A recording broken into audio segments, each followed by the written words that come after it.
Hello, guys. It's Joseph here again, and give me a second. Let's see if I can make this smaller.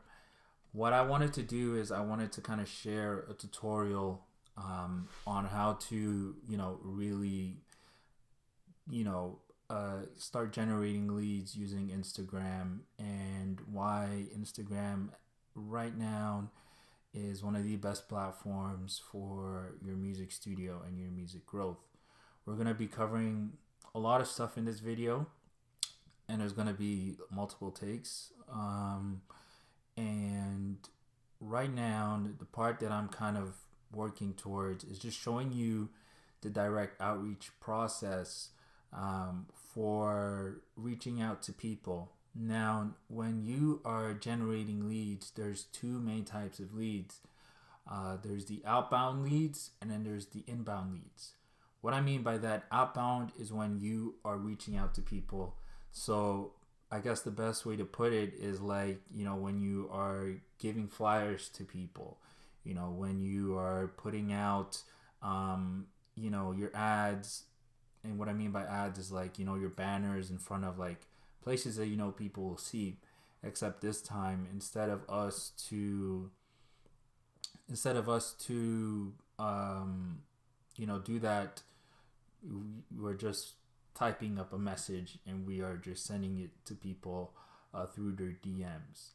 So that's what I'm talking about. We're not going to focus on inbound leads today because then it would just be too long to really talk about it. But outbound leads, right? What is outbound leads? It's just you reaching out to people. And I always recommend that you want to start off small. You don't want to, do something that you don't think you could pull off. So let's get started with this content. We're gonna start with, focusing with a specific group of music lovers, right? And that's the first part to all of this is that you need to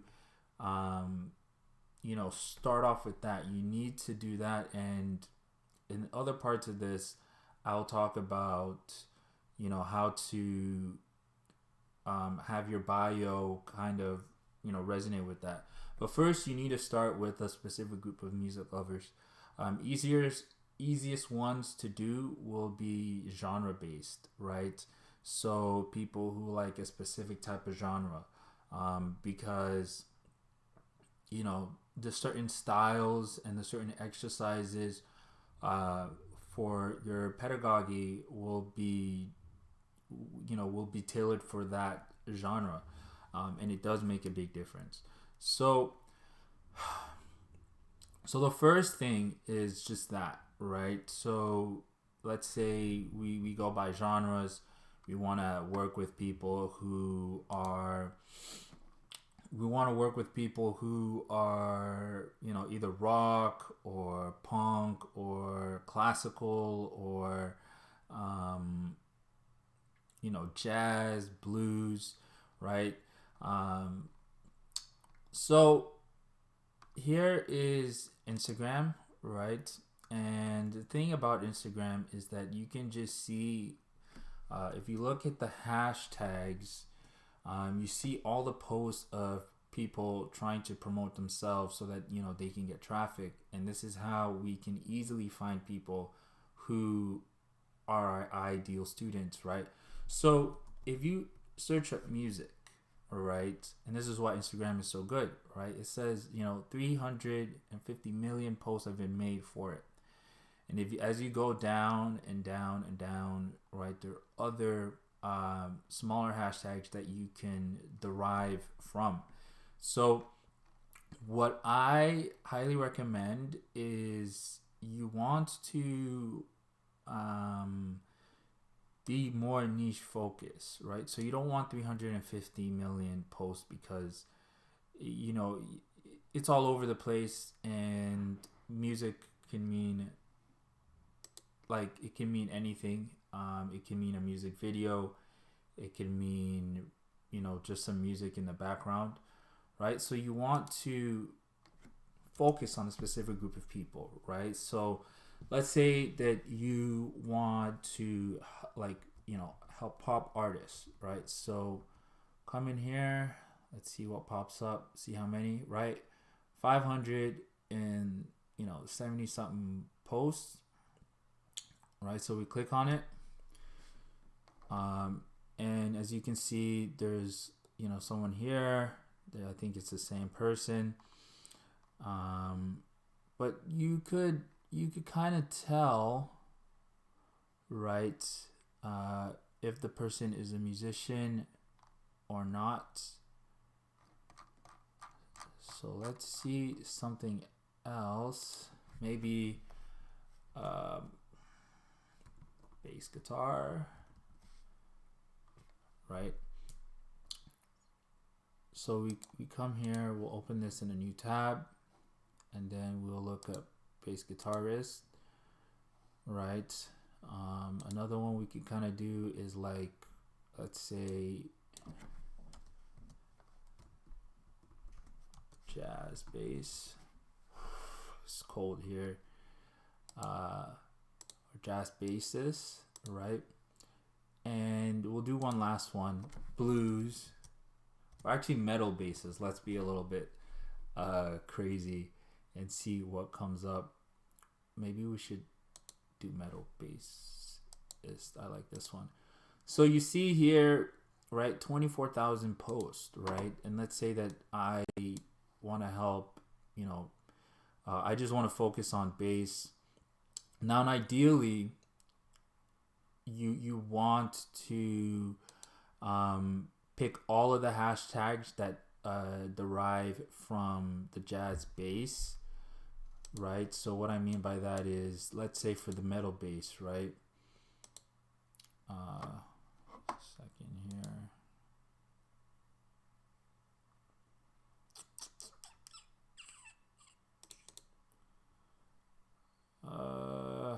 So what I mean is that you want to derive, like, all of these, and the reason for that is just to get kind of like everybody in.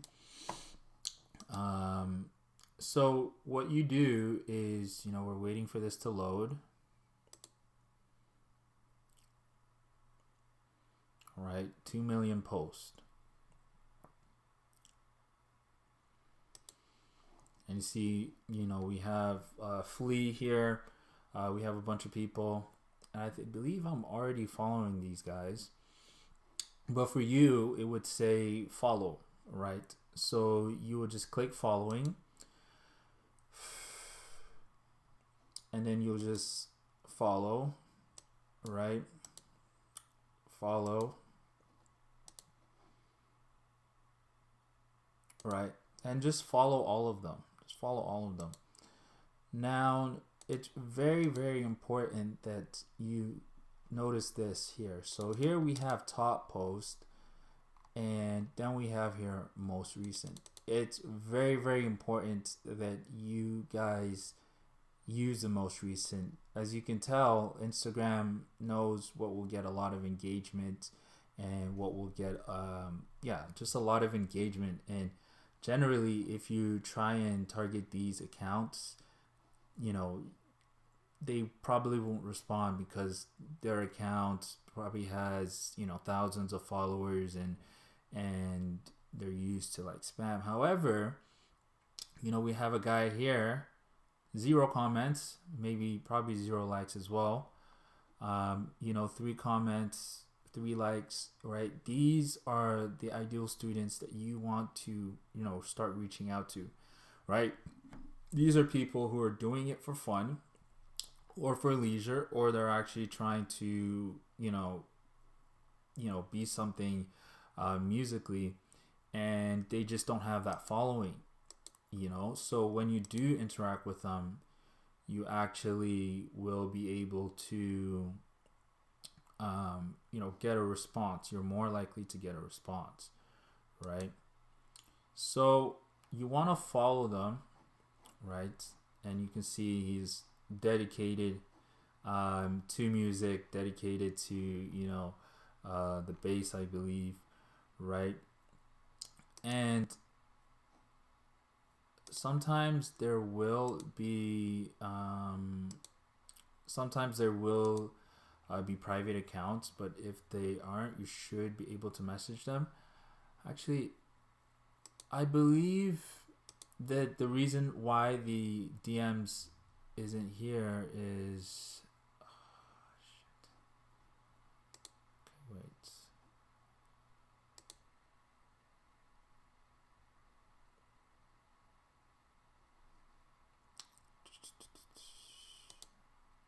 So it's not allowing me to message here, and I think that's just because of the that's just because we're on desktop. But if you're allowed to follow them, then you should be able to message them. And on mobile, you will be able to send a direct message to him, and that will kind of lead me to what's next in this tutorial, right? So you really just want to start off by following these accounts, and instead of reaching out to these people, you want to reach out to the most recent, right? Because as you can see, 5 likes, 13 likes. This guy has a double base going on there. These are the people that you want to actually reach out to, right? So that's the first part about this tutorial, and then we can get started on the other ones. 16,000. All right, cool. So we'll pause. So I'm gonna talk about what the process is, right? I think I've briefly talked about it in the other part of the video. So we're gonna go down through this presentation. So come here, right? So a bulletproof bio. These are the key components that you need to have a strong bulletproof bio, so that your bio is optimized for your specific target audience. When they land on your Instagram account, they know exactly what you do, how you help them, and it really just sparks curiosity. So 5 things is, number 1, in my opinion, is your brand story. This is one of those things that really separates you from just a business entity to an actual human being, especially when you have a music school and that is the account that you have. This is way more important for music schools instead of like a personal brand. So what I mean is, if you are a solo music teacher, if you are a solo music teacher, then it's a lot easier for people to kind of connect with you personally. But if you are coming out of the brick and mortar type of business, then you really need a good brand story to connect with your audience, right? Your I help message. So I will go into that. Okay, so what we're going to talk about next is your bulletproof bio. So 5 things that are needed for a strong bulletproof bio that is optimized for your target audience is: number 1, your brand story; number 2, your I help mission statement. That's what it should say instead of I help message. Number 3 is why you're a little bit different from other music teachers. Number 4 is a call to action to your websites or calendar page. And number 5, it's a little bit optional, but it's just location and interest. So this just adds a little bit more of like a humanity kind of touch to it. So here, your brand story. Now this is more important if you have a brick and mortar style business compared to a personal brand. So what I mean by this is, if you're a solopreneur in terms of your music studio, which means that you're just the only teacher teaching, then in your Instagram and your videos, people will connect with you. Um, and a brand story is still great and is still very powerful. But for more of the brick and mortar style businesses, when you know, like when the Instagram handle is, Vancouver Music School or something like that.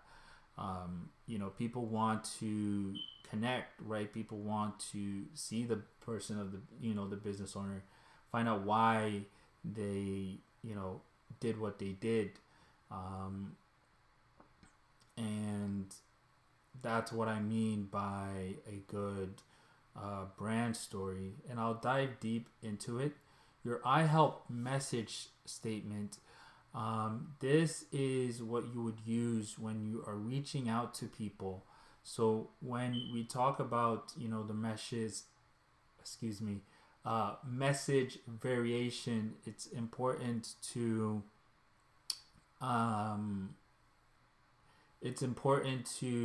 have a strong message that your ideal audience could resonate with, and that's what I mean by that. And a good example is, I think I would show you guys as I go deeper into it. On pause. So I'll go into the message statements as we talk about the message variation. Again, in the message variation, it will kind of briefly describe why you're different, but you just want to talk about in your bio what you specialize in, right? It's similar to your I help mission statement. This part has to be cut out. I don't like it. Let's actually remove this. Don't like this part. It's a little bit redundant.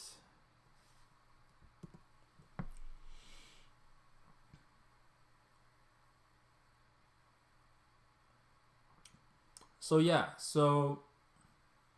we've talked about your brand story, and we talked about your I help message statement, and you need to also have a call to action, or a calendar page. And in my opinion, I believe that number 3 is the most important thing, because the other 2 is just to spark some curiosity, but number 3 is how they actually convert into trial lessons, and ultimately lessons and recurring revenue for your studio. So that is, and then the last one is location and interest. So again, this is just putting kind of like more of like a human touch to it, also knowing where you are locationally, so that could help as well. So we're moving on to an actual example of somebody who, in my opinion, has a lot of stuff going for him on his Instagram. He has a great following. But you can see here he has this specific course, creator of 52-week guitar. So he has that, and that's how he's separating himself from other music teachers. He has a course, Halifax, Canada. That's a little bit about his location, sarcasm. He's a pretty sarcastic guy. I've seen some of his videos. Here is his call to action here. And this is very, very important, because when you've sparked curiosity, you want to make it as easy and as effortless for people to actually be able to, interact with you, right? If somebody is looking for information and they don't know how to contact you, it's literally a split decision when it comes to this kind of stuff. So brand story, right? So I was talking previously about what a brand story is, right? And it's really just a great tool to humanize yourself as a business, especially since music and emotions are extremely, there should have been a word there, correlated. Having a great brand story makes it easier for you to connect with prospective students and parents, right? And I believe I mentioned this before, but I'll just reiterate it again, in case of editing clips and stuff, right? You want to be able to connect with people on a, human level. And, you know, the best thing and one of the good things that, music kind of has is that it has that appeal to it, right? When, for example, if you were an accountant and talking about, um, your brand story, right? It's still good. It's still great, especially because most accountants don't even account this. Um, but for music especially, right? People want to know what moved you musically to decide to teach, and it could be the biggest difference of like just people warming up to you, people being like they just see you as a human being instead of um, a business. And those little tweaks like that, it makes a big difference. So elements of a good brand story. um, I'll give a little bit of background on my own experience with creating my own brand story. And you want to start off with a hook. So a hook is, if you watch the beginning of any show, any movie, they always start off with something that grabs people's attention, right? They always start off with like, maybe, I think like if it's like, I've never seen Rambo, but from what I've heard of Rambo, maybe there's a lot of shooting, a lot of whatever. It's just meant to grab your attention and just evoke some sort of emotion, right? So when I made my own brand story, and you could actually check it out, it's one of the featured videos in LinkedIn, on my page. You'll see that I talk about how like it's like 3 a.m. and like I'm just like jamming out to music, and um, you know all of a sudden I hear boom, right? And then just that boom part is kind of meant to get people a little bit up their seat, right? And then plot, right? So plot is basically a little bit of suspense, um, a little bit of intrigue, a little bit of like not knowing what will happen. So it's basically where you talk about like your journey, right? Um, so for me myself, I think what I did was I talked about how, as I was, I loved music, but I had all these beliefs that like, you can't make money in music, you can't be successful in music. So I kind of shifted and did the complete opposite of like something that's like not music. So like insurance, right, where it's everything is so analytical and all that stuff. And the reason why I did that was because I wanted to be able to kind of get the business side of things. And that is basically what I mean by plot, right?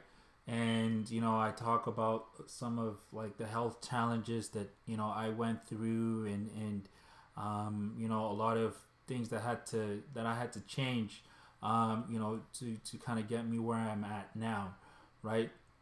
And then the call to action. Call to action is basically where at the end you basically tell people this is what you need to do.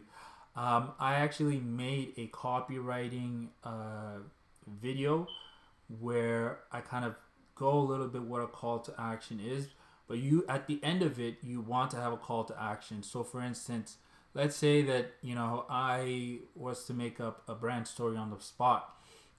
This brand story would be like, hey, my name is Betty. I was terrible at school, all of this, and I was about to fail. However, there was one time, I listened to Mozart for the first time and then it just blew my mind, right? So that could be like a hook.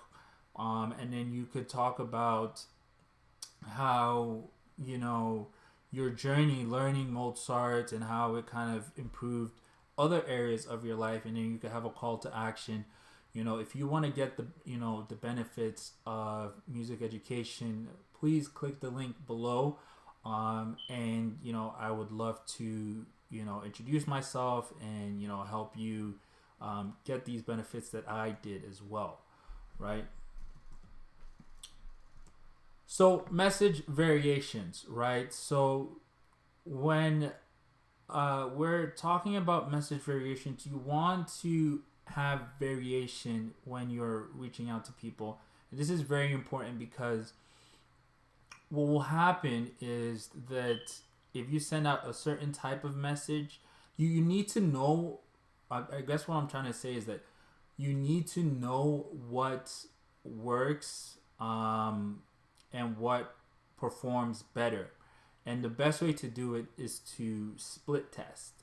So a push message, what is a push message? A message is a message that is way more direct to the point and is trying to push the prospect into responding in a way that communicates right away that they have a big problem the niche faces and getting on a strategy session in a shorter amount of time.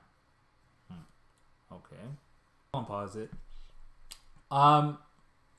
So what is a push message or message variation, right? So a push message is a message that is way more direct to the point and is trying to push the prospect to responding in a certain way that communicates right away that they have a big problem the niche faces and getting on a trial lesson in a shorter period of time.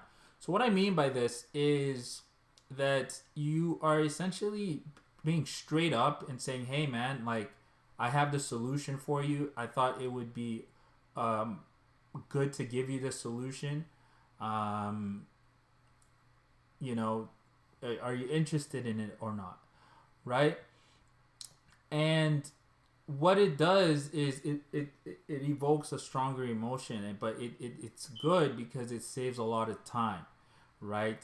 A pull message is a message that is more indirect, casual friendly, and requires a back and forth rapport building to get the prospect to open up about the current challenges. So a pull message is something that's a little bit more laid back, and I'll give some examples so that you understand what I mean. But it's just basically designed to help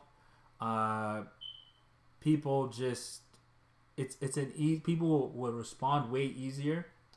And then from there, after a couple messages, you could find out if you can actually help them. So let's go here.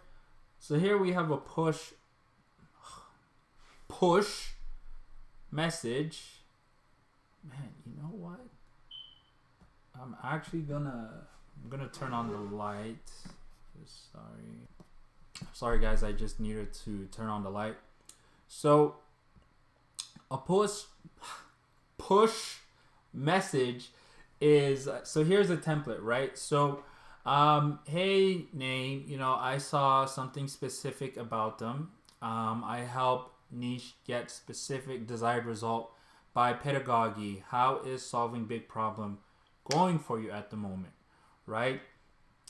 So, and here's another one. Hey name, you know, I saw something specific about you. This one's a little bit less direct, right? I help niche get desired result by pedagogy. So what I'm actually going to do is I'm actually going to come here and I'm going to kind of show you guys how you would do this live, right? So here's one random guy's Instagram. So what you can do is you'll go here and let's see here, just so you guys can hear the track. We will play the track. So give me a second, guys. Okay, think now.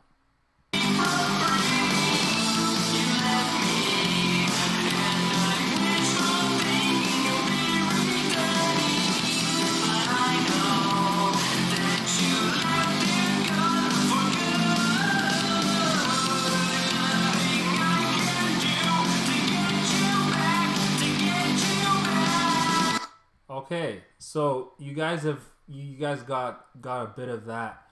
So if I was, somebody doing outreach, he says here clearly, hey everyone, you left me music videos out.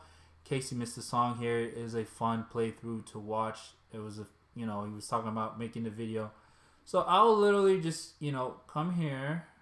Oh yeah. Let me see. Yeah.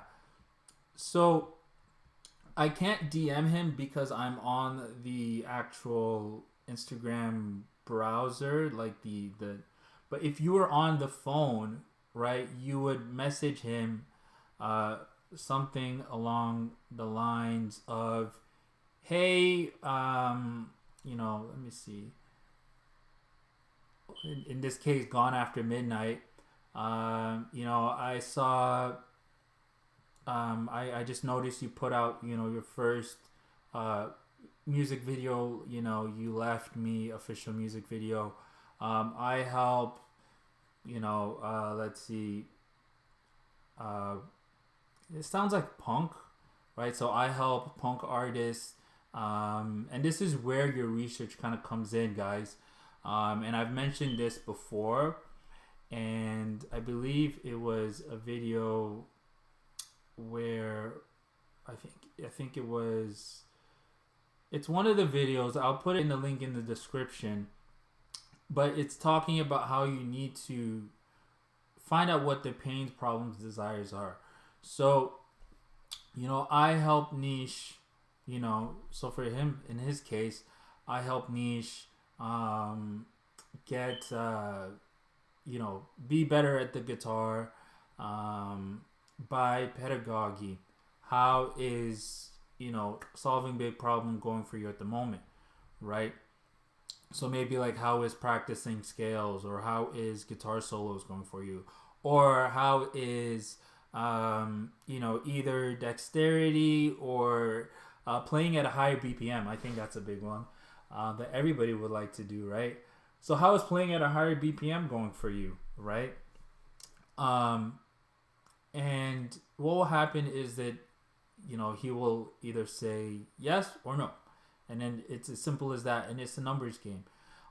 Push, same concept, but it's a little bit more direct. An important note to kind of put here is that when I say pedagogy, you don't want to use like industry standard pedagogy. What I mean is, use the pedagogy that you're comfortable with, and don't. I'm not saying change the way you teach, but what I'm saying is that you don't want to use. You want to change the name of it to appeal to your target audience, because what you don't want later on is people giving you objections based on what they see in your profile. Right? You want to pique their interest, and you don't want to give them reasons not to work with you. So, for example, if somebody has used the Alexander technique, you don't want to say, I help people get better at music using the Alexander technique, because if that prospect has had a bad experience with the Alexander technique, they're not going to be interested in whatever you have to say. So just change the name. You don't have to. That's all I'm saying. Just change the name. Okay? So let's see. Right? A pull message is a little bit less direct, right? And as you can see here, it says, hey name, I saw something specific about them / give praise.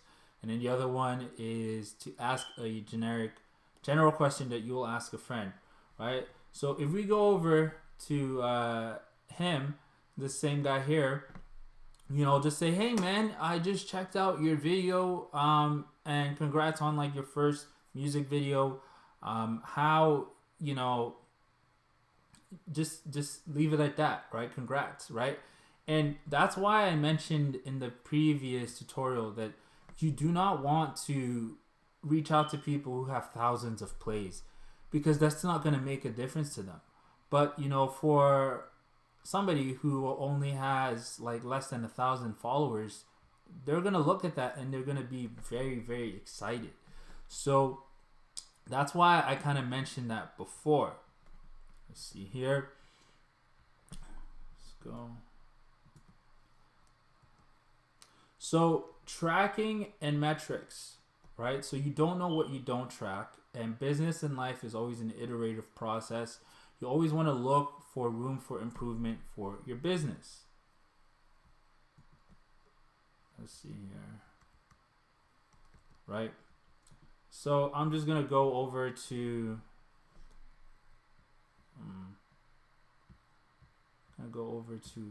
thing here. Right? So here is something that I kind of put together for you guys. And if you guys are interested in this kind of for this spreadsheet, then just leave a comment down below. But what this basically is how to see if you're making progress or not, right? So there's a lot of stuff. It kind of looks complicated, but it really isn't. What I always kind of recommended before, I said that you want to at least minimum 10 per day, right? So minimum, you would be sending out 10 of these types of messages a day, and every single day you want to change it up. So for instance, here we have the push A, right? And then the next day you can do the pull A, and then the next day you can do the push B, and you get the point. Now the parts here in gray are parts that they actually have functions in it, and it actually auto calculates it for you, right? And really what you're trying to figure out is where you are in terms of is your message resonating, right? Are you good at getting calls in and stuff, right? So for example, let's say you have a trial lesson booked, right? And you do the trial lesson and people show up for the trial lesson, but for some weird reason you can't convert the trial lesson to an actual first lesson or initial lesson where they're actually paying you, right? With this kind of spreadsheet, you're actually going to be able to look back after a month and be like, okay guys, this part over here, we need to find a strategy to fix it, right? And you always want to be within certain metrics to help you. So like I said, guys, I wanted to kind of end it off with something that you guys can use. I've given a lot of tips and even resources. So what I'll do is I will leave that if you actually want this template, if you want this spreadsheet to kind of help you guys start just developing the habit, then just comment me in the comments, and I will send it to you right away. Thanks so much, guys. Have a nice day, and let's crush it for 2021.